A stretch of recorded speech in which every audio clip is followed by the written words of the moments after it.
So now we go to the next presentation, to this formidable, in my opinion, artist, a lady this time, and we don't have too many architects who are, I mean, we do have, but not too many who arrived at being acknowledged as they deserve to be acknowledged. So let's salute Niki de Saint-Phalle.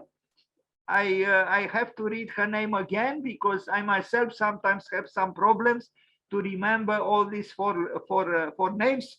Niki de Saint-Phalle. She was born in 1930 and she died in 2002. So next year there will be 20 years from her death. So Niki de Saint-Phalle, born Catherine Marie Agnès Phalle de Saint-Phalle, my God, a long name, and I don't think she was Brazilian. Born on the 29th of October. So today there are 91 years since she was born.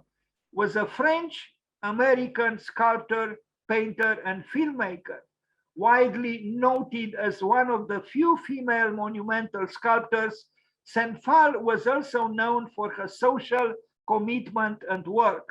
So again, let's wish her happy birthday. It is the 29th of October when she was born 91 years ago. She had a difficult and traumatic childhood and a multiplied disrupted education, which she wrote about many decades later. After an early marriage and 2 children, she began creating art in a naive, experimental style. She first received worldwide attention for angry, violent assemblages which had been shot by firearms. This evolved into nanas, light-hearted, whimsical, colorful, large-scale sculptures of animals, monsters, and female figures. Her most comprehensive work was the Tarot Garden, a large sculpture garden containing numerous works ranging up to house-sized creations. Her idiosyncratic style has been called outsider art. She had no formal training in art, but associated freely with many other contemporary artists, writers, and composers. Throughout her creative career, she collaborated with other well-known artists such as Jasper Johns, Robert Rauschenberg, Larry Rivers, composer John Cage, and architect Mario Botta, as well as dozens of less known artists and craftspersons. So here she was, and I would say here she is, and we need the artists badly, and we need art badly, and I will not stop saying this. Here she is, she was rebellious. You cannot have a good artist without being rebellious. It's impossible. You know, the artist wants freedom, and you know, she might, be a little bit aggressive in such a picture, but if you look at her picture, at her images, at her face, you realize that, you know, she's not malevolent. She's just, underlining the otherness of what art is. Anyway, her work is brilliant, and we are going to see very soon lots of it. Look what she does here. She shoots Notre Dame, you know, in Paris, in front of the cathedral itself. And unfortunately, the resolution of this picture is not satisfying, but you can still see it. I wonder what he wanted to say. Maybe she was protesting against the fetishization of the cathedral, you know, the transformation of the cathedral into an object of desire for countless tourists. Or maybe she was protesting against the hypocrisy of religion, or maybe she was protesting against the excessive cleanness of the western facade, the west facade, meaning, where the entrance into the cathedral took place. But one thing is for sure, we look at Notre Dame in the back, we look at some kind of Notre Dame drone, or there is some kind of bas relief there on that paper, whatever, on the easel, and she shoots, the image of the cathedral on the easel. Why she does that, I will let you ponder upon. But look at this drawing. Vive l'amour. Beautiful, no? Indeed. I mean, she probably suffered in her love stories, love happenings in her life, but through art, she arrived at the conclusion that love should triumph. Vive l'amour. A nice psychedelic drawing. I don't know why she was associated with so-called outsider art. You'll see her art is very in, so to speak. But there is this, playfulness, kind of like in the drawings of Lina Bobardi, which I like very much. I think art should never become professional. Art is not about being a professional. It's not about selling anything, your soul to start with, or your talent. In a way, the true artist is the opposite of a professional. I know what I'm saying could be controversial, but I'm against professionalism, which becomes, maybe interested in the so-called perfection. But art is interested in that fruitful imperfection which life is, and this is what we see here. It's a narrative here. Look, the high priestess or the magician card, or justice court number, tree of life. There is a genuineness here. There is she's not mimicking something that she's not. And she found her way. Look, she signs the Niki, and Phalle. And her work, how do you describe it? But do we have to describe it? She was born on the 29th of October, and she even built buildings. This woman who never studied art, and certainly she didn't study architecture, she built. And we are going to see astonishing works like this one. Now, is art Dionysian? It could be, and it better be, I would say, because art as intoxication is actually stirring up our inner energies and making us, want to be exuberant as well. And look at the colors. These are not the colors for the timid, or quite the opposite. They are the colors for the timid one. So the timid one would move beyond the limits of timidity. And she created sculptures for various urban contexts. Like here. Look at the building and look at the sculpture. And, it's too sad that the building doesn't have the same joie de vivre and the same élan vital like the sculpture. It's sad. But look at this. She built these things. You say she was mad, or you say she was, attracted by fantasies. But what would life be without any fantasy? It would be a terrible bore. That's what it would be. Here is the world of dreams, the world of childhood, the world of projections into another time and into another space. I think they are brilliant. And, this was the woman who just shot at Notre Dame on an easel in front of the real Notre Dame. And you wonder why. Here there are influences from the Bomarzo Park, perhaps, but there are maybe even some influences, you would say, from Barcelona, from Park Güell. But still her work is very original and it's hers. It's dreamlike, it's fantastic. I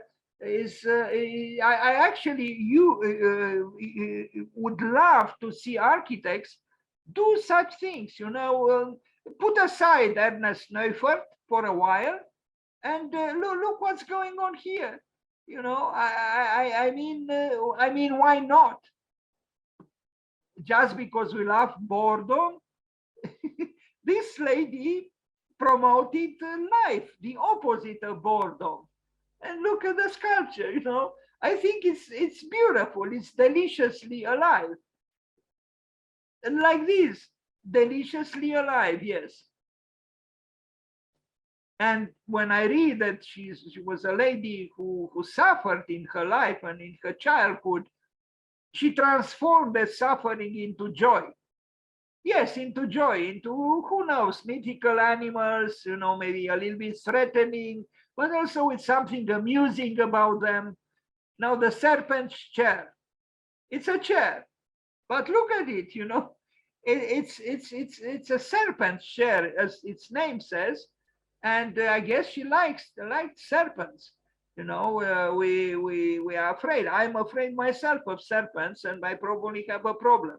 But this lady was not afraid of serpents and other strange animals. Here she is with, I think, her husband, a famous, I think Tinguely, Jean Tinguely, a famous artist himself. Anyway, they collaborated, and I think they were married. Well, she was sometimes extravagant also, I guess, but she was also a beautiful woman. And this beautiful woman also made art that was, I think they were signing here a contract, you know, with some kind of, you know, a very lucrative deal with an art gallery or something, if I remember correctly what I read. But look at the expression, her expression. She's actually not interested in the detail, in the deal.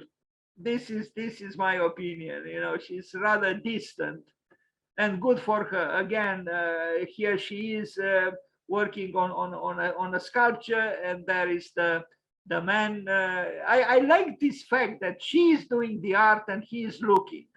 You know, in the past it was the other way around. The man was doing the art and the lady was looking.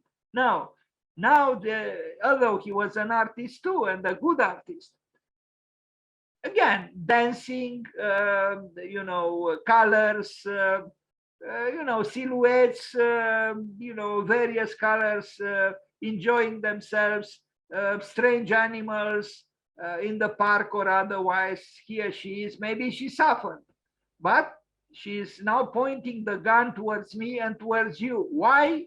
Maybe in order to tell us, wake up from being apathetic, be creative, live intensely, be true to yourself. I don't know. There is the bride on a strange animal. And here is another animal. This one may be less strange, but we see some kind of heart there in the center of the body of the animal. Here she's drinking coffee or something, or a tea. And now we arrive. No, this is not in Paris. We are going to arrive in the proximity of the Centre Georges Pompidou. I don't know where it is, maybe in an American city. She also did things in Sweden. When you have the force to assert what you believe in, and you begin to be acknowledged, you know, then you are invited to Stockholm, to Los Angeles, to Paris, and so on. This is in New York City. I mean, this is what art is supposed to do. This is what Wolfprix and Kop Himmelblau did with their Pavilion 21, the small opera space. This is what Yanis Xenakis did, and with Le Corbusier or without Le Corbusier. And this is what Frank Gehry did, and this is what Zaha did, and this is what Jean Nouvel did, and others. And we have to listen, I would say, to their suggestions. Waking up to the beauty of life, to the beauty of art, and have the courage to assert what we believe in and what we feel. Look at these silhouettes. They are delicious. They are not, you know, the fashionable bodies, you know, very slim and slender and all the rest. No, they are beautifully fat, but they are dancing. They are dancing. This is the important thing. They are dancing. Look at them. They really say yes to life in a beautiful way and in a feminine way. And here is another, and she was not contemplating herself through these sculptures. You saw, she was very thin, but somehow she understood the vitality of life beyond, prescriptions of fashion or whatever.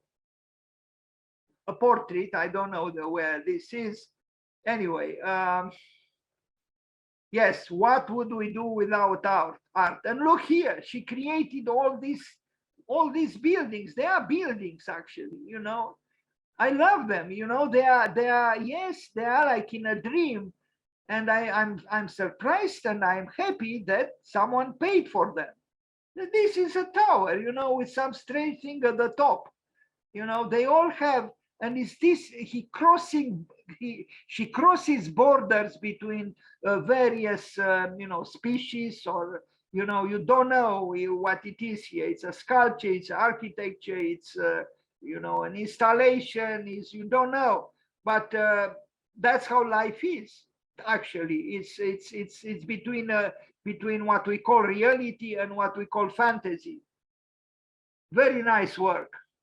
And even her drawings are so pure, so and she's obviously telling the story of life, most of the time, of course, around the theme of love, relationship, a man and a woman, looking, staring at each other, facing the mystery of the other one. As Rainer Maria Rilke said, that we should never rest until we find understanding between the man and the woman, between the masculine principle and the feminine principle, which is not easy. Anyway, another sculpture or statue by her, colors again, lots of colors. It's kind of a psychedelic, naive art, but it's refreshing, because it's so chromatically engaging, and it's truly a yes to life. I don't know what's written there. Nana Fontaine. I guess she had a series called Nana because we read about it. There are flying hearts there, and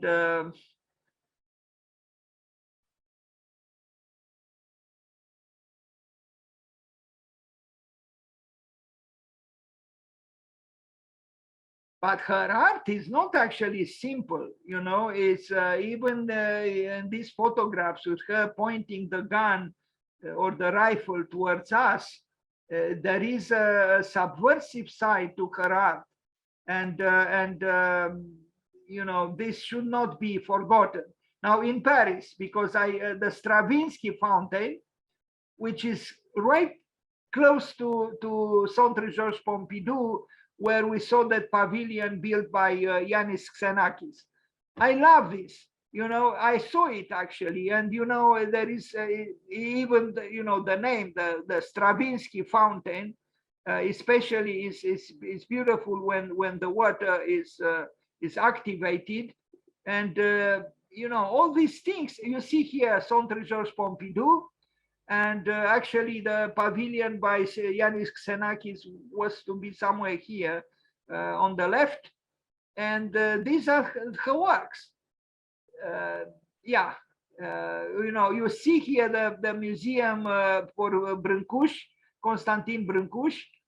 This is Centre Georges Pompidou, and these are the sculptures by Niki de Saint-Phalle. And when the water, and they're also moving, is a kinetic collage of sculptures. It's very alive, and when you are there, it's really impressive. And then there is the cathedral, and it's just beautiful because you have here Domus, the house of God, and then you have the House of Art, Centre Georges Pompidou, and in between them you have the theater of human life, externalized through the sculptures of Niki de Saint-Phalle. There are machineries, and I think her husband helped her with this because he was a kinetic sculptor. But all in all, it's not about technology, it's about joy, it's about colors, it's about movement, it's about strange animals. It's a world which is animated by love, if you want, explicitly or implicitly. Look at these lips, which could make anyone crazy with desire, and it's just joy. And if art achieves joy, I think it achieves its maybe ultimate goal. Although death is not to be forgotten, it's right here. But between Eros and Thanatos, there is an organic relationship. So we would welcome even the skull. Here, through this, we see a little bit of the museum for Brâncuș, and yeah. So moving forward, because we want to arrive also at her buildings. A few buildings she built, but not with Ernest Neufert on her table. So Niki de Saint-Phalle in Paris, right near Centre Georges Pompidou. And now some drawings, as we already saw, very colorful. And now, I don't know if I should show this. When I made this presentation, I included, but okay, I'll let it. This has nothing to do with the 29th of October. I just show somehow by the way of the works by Niki de Saint-Phalle, the anatomical drawings of a Baroque artist, one of the greatest, in fact, himself, Pietro da Cortona, together with Bernini and together with Borromini, represent the power of the Baroque art at its best. But he did these anatomical drawings. That's why I included these drawings in this presentation about Niki de Saint-Phalle, because somehow I see a relationship. This was Pietro da Cortona, and he built significantly in Rome, and his large frescoes are also very, very impressive. But look at these anatomical drawings. It's when I first saw them, I was astonished, because somehow they are very modern, but they were done, in the 16th century. And it's something about them, because they are skeletons that are alive. And the way he drew them, and this was, I mean, again, this happened at a time when religion was strong. Rome was the seat of, the papal state and of San Pietro. And these anatomical drawings were without doubt, almost sacrilegious, no? But I guess, someone commissioned them or whatever, but they are incredible, in my opinion. Anyway, look here, we see a skeleton walking. And yeah, Pietro da Cortona is amazing. And not just through these anatomical drawings, but also through his pictorial art and also through his architecture. One of the great masters of the Baroque art. Anyway, this is just like an intermezzo. Pietro da Cortona, somehow, although they are very different, the art of Niki de Saint-Phalle and Pietro da Cortona, but somehow I see some kind of a possible relationship. Anyway, moving forward, the anatomical place of Pietro da Cortona. I mean, look at that skeleton with a mirror in his hand, and look at his posture, and I don't know, I find it amazing. Back to Niki de Saint-Phalle in Stockholm, remembering she a cathedral, and all of a sudden we associate here, or she associated the feminine she with the cathedral. Was shown at the Moderna, you said, the Modern Museum in 1966. So, a little bit less than 60 years ago, it was one of the most famous and widely published exhibition in Moderna Museum history. The exhibition She, a Cathedral, consisted of a giant sculpture, a so-called cathedral, 23 meters wide and 6 meters tall, in the form of a pregnant woman lying on her back, which the audience could enter. So the audience entered this pregnant woman. Inside, visitors encountered an aquarium full of goldfish, a two-seated sofa for lovers, a bar, an exhibition with paintings, a small cinema that showed a Greta Garbo movie, a slide for kids, and many other surprises. At the apex of the belly was a peephole where visitors could stick their head out and have an overview of the entire exhibition space. And here it is. You see the Swedes entering into the body of the pregnant woman. And here is a section through the body of the pregnant woman. It's almost like a building in a way. And this woman was audacious, of course, and it was built and it worked and it was a great success. And look at them, well-dressed Swedes, in Stockholm, entering the so-called building, designed, so to speak, designed by Niki de Phalle. And here she is painting parts of the body of her building. And here she is with her husband, Jean Tinguely, I think is his name. And maybe this was their child, I don't know. But I don't know. I mean, when I see such things, I have hope. And if I see indifference, I die myself. It's, yes, you say, well, what's the big deal? It's just a little happening there in the Museum of Modern Art in Stockholm. Yes, but we need such provocations. Other sculptures. Here it is, another sculpture. I don't know if it's still in Stockholm or in Sweden. The Swedes are very good at inviting and promoting, forward-looking art in a park. Very nice. Truly, it's a big yes, colorful yes to life. And I'm really, I feel like laughing, when I see these bodies which try to escape without anxiety, gravity. They are really expressing joy. But here we see something else. I don't see so much joy here.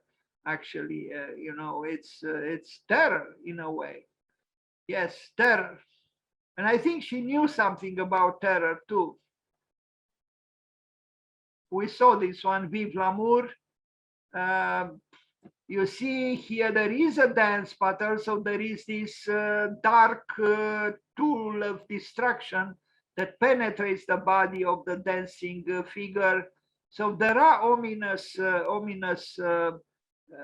elements in her work as well, like in this one. This is a different kind of work. It's dark.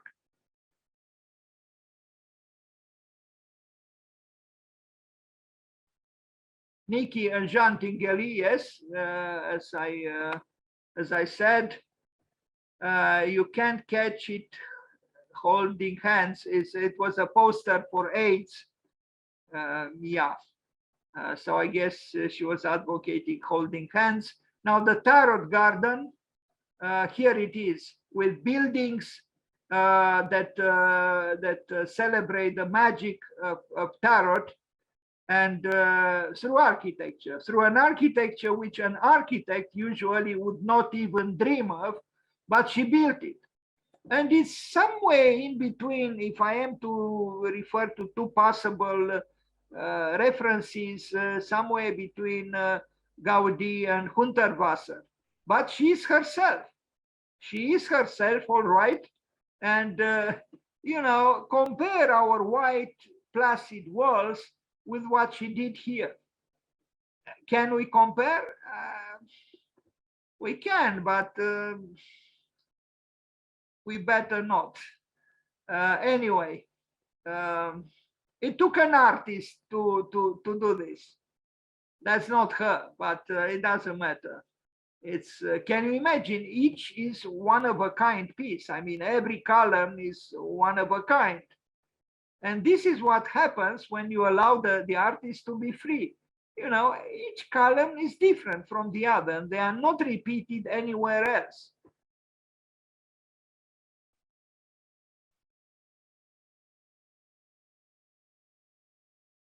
Did she do this with a T-square and a rectangle? No. Did she do this with, you know, Neufert on the table? No. How did she do this?